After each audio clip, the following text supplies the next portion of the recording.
I'm an artist and an anthropologist, and therefore as an artist, a lot of my interest in what I paint and just create is related to people. People in their environment, so that's their social, political and natural environment. So how do people make sense of who they are, create their identity and relate to their surroundings?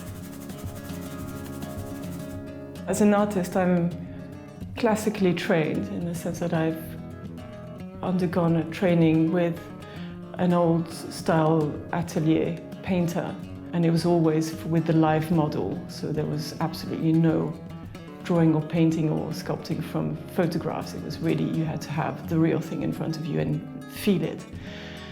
And this also resonated with my work as an anthropologist. I studied anthropology at the University of Edinburgh and then did my PhD at a European institute in Italy, in Florence.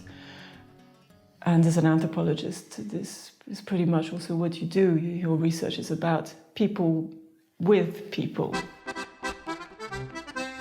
My Basque heritage is something that I'm constantly rediscovering.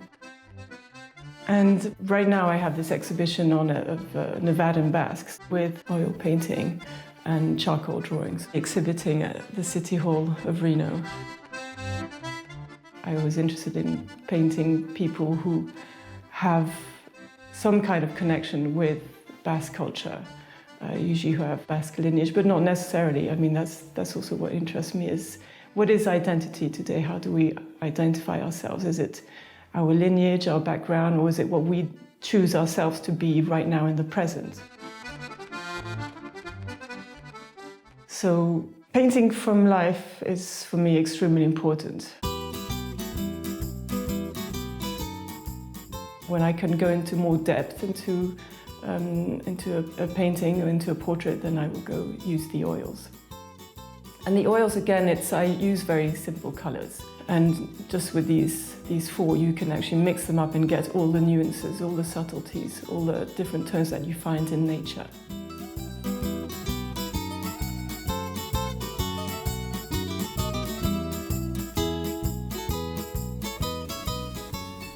If I have to define myself in terms of what kind of painter I am, I'd say I'm a naturalist rather than a realist. I mean, when people see my work, they say, wow, that's so realist. And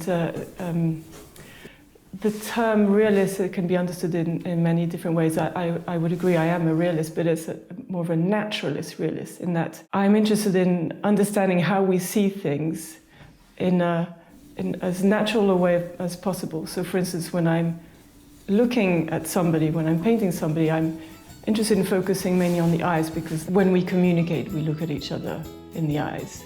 And at that point, everything else is out of focus. So it's deliberate that other parts of the portrait are not so specific, so detailed, so defined.